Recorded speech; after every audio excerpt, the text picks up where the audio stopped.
how do you excel in your business? You're here today to further your education, and Deborah has done an amazing job organizing a great team of speakers. One way to excel in your career is by being a continuous learner. Brian Tracy talks about if you just read 1 hour a day, 1 hour a day, that's 1 book a week. And that's 50 books a year. And I understand from Deborah, some of you have been here 5, 10, even more years. So if you've read that many books a year, in 10 years, that's 500 books. And ladies and gentlemen, if you've read 500 books in your field, you are considered an expert, and you will be in much demand. So take advantage of that. Just spend 1 hour. The second thing is learn to communicate.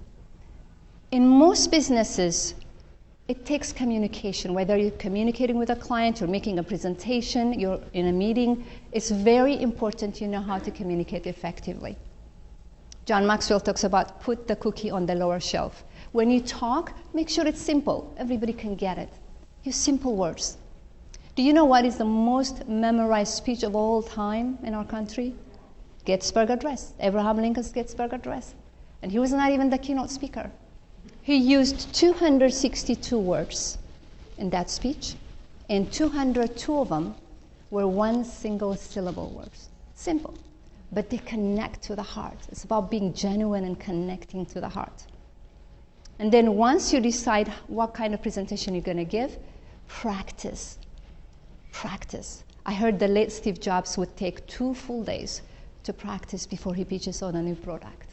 A CEO of a major company takes 2 days to do that.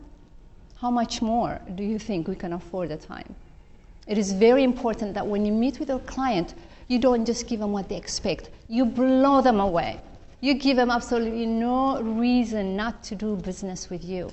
You go beyond their expectation. The third and really important is our nonverbal communication. A very popular science journal said 93% of our communication is nonverbal.